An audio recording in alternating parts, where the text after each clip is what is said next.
Assalamualaikum warahmatullahi wabarakatuh. Kami dari kelompok 7 akan mempresentasikan hasil video kami tentang sejarah Tugu Thomas Park.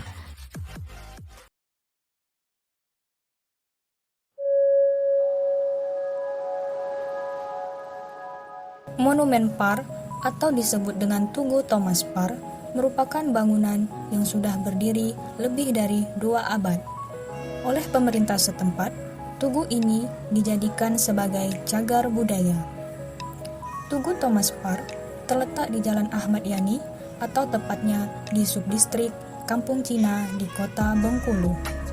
Tempat tersebut tidak jauh dari pusat kotanya dan mudah diakses. Lokasinya yang mudah diakses dan hanya 170 meter dari Benteng Malabro yang pernah menjadi bekas benteng pertahanan Inggris tersebut. Tugu yang berbentuk segi 8 dengan luas sekitar 70 meter persegi memiliki tinggi 13,5 meter dengan bentuk kubah bulat di atasnya, dan tugu tersebut juga dikenal oleh masyarakat sekitar sebagai kuburan bule. Tugu Thomas Park diambil dari nama Thomas Parr, seorang warga berkenegaraan Inggris yang dilantik menjadi residen Bengkulu pada tahun 1805. Residen Thomas Parr adalah penguasa Inggris ke-49 yang diangkat pemerintah Inggris.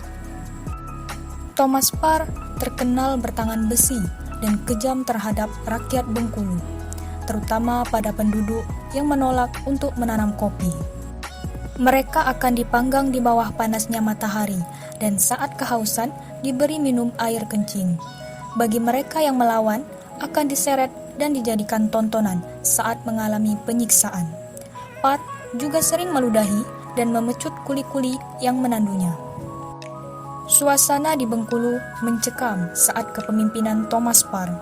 Rakyat bersatu, hendak melawan, lalu memasuki Desember 1807, Thomas Parr diperingatkan akan adanya serangan dari rakyat Bengkulu yang mempersenjatai diri.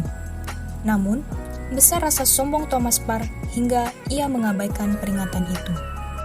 Di Bintuhan, rakyat menyerbu pos company lalu membakarnya hingga habis. Setiap pos company yang dijaga pasukan Sipai, Benggala, dan Bugis selalu mendapat serangan dari rakyat. Puncaknya terjadi pada tanggal 23 Desember 1807. Berbagai suku di Bengkulu berjumlah sekitar 300 orang menyerbu rumah peristirahatan Thomas Parr di Mount Felix. Serangan tersebut mengakibatkan Thomas Parr terbunuh, sedangkan asisten dan istri Thomas Parr, Frances Parr, hanya terluka. Peristiwa ini dinamakan peristiwa Mount Felix yang menyebabkan terbunuhnya residen Inggris Thomas Parr, merupakan bukti bahwa rakyat Bengkulu tidak rela dihina dan diperlakukan secara kejam. Sebagai balasan, tentara Inggris membakar rumah-rumah penduduk dan meratakan dusun-dusun sarang pemberontak. Di dusun besar, sekitar 650 rakyat tewas dalam semalam. Inggris membunuh membabi buta.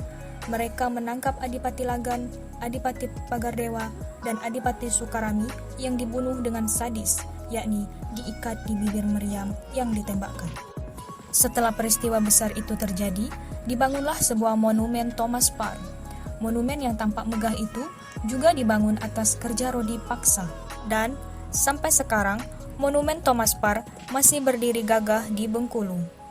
Makam asli Thomas Parr pun disembunyikan dengan sangat rahasia di dalam Benteng Malabro untuk menghindari kemarahan yang masih menggelora dalam dada masyarakat Bengkulu yang dihianati dengan adu domba, keangkuhan, dan kesombongan.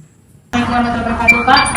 Perkenalkan, saya Zakia Mufida, perwakilan dari kelompok saya ingin mewawancarai mengenai Tugu Thomas Parr ini kan. Kami dari PGSD Universitas Bengkulu. Pertanyaan yang pertama, mengapa didirikannya Tugu Thomas Parr ini, Pak? Jadi begini, kenapa Tugu Thomas Parr dibangun oleh pihak Inggris? Jadi untuk menghargai Thomas Parr saat memimpin Bengkulu, makanya dan juga untuk memperingati meninggalnya Thomas Parr, makanya dibangunlah Tugu Thomas Parr. Jadi bagi masyarakat bangsa Inggris Thomas Parr ini seorang pejuang, makanya dibangunlah tugu monumen Thomas Parr. Terus pertanyaan yang kedua, kapan didirikannya Tugu Thomas Parr ini, Pak? Nah, Tugu Thomas Parr ini didirikan 2 tahun setelah Thomas Parr meninggal. Thomas Parr meninggal pada tahun 1807. Jadi 2 tahun setelah itu dibangunlah oleh pihak Inggris monumen Parr. Pertanyaan yang ketiga, siapakah yang mendirikan dan mendesain Tugu Thomas Parr? Nah, kalau desainnya kita tidak dapat regulatornya, tapi yang mendirikan ya orang Inggris. Ya, Terus penyebab terbunuhnya Thomas Parr tadi sudah dijelaskan, Pak? penyebab kebunuhnya Thomas Parr ya karena itu salah kebijakan. Dia suruh kembang itu cengkeh, pala, tanam kopi. Sedangkan untuk menghasilkan kopi ini butuh proses waktu yang cukup panjang. Makanya masyarakat Bengkulu memberontak yang dikenal dengan peristiwa Mongkelik. Tapi perlu diketahui dan dicatat, saking gentlemannya masyarakat Bengkulu pada saat itu, anak dan istrinya dibiarkan hidup, tidak ikut dibunuh. Kemudian kapan dan di manakah Thomas Parr terbunuh? Itu tadi yang disebut peristiwa Mongkelik di Bukit Felix. Nah, kapannya itu lebih tepatnya 23 Desember 1807. Kemudian Thomas Parr ini, siapakah Thomas Parr ini sehingga didedikasikan untuk membangun Tugu Thomas Parr? Thomas Parr ini adalah seorang presiden. Jadi kalau dihitung untuk masa sekarang ini satu level dengan bupati atau wali kota. Jadi presiden benar, bupati. Di manakah dimakamkannya Thomas Parr? Di Benteng Mangro, di dalam Benteng Mangro.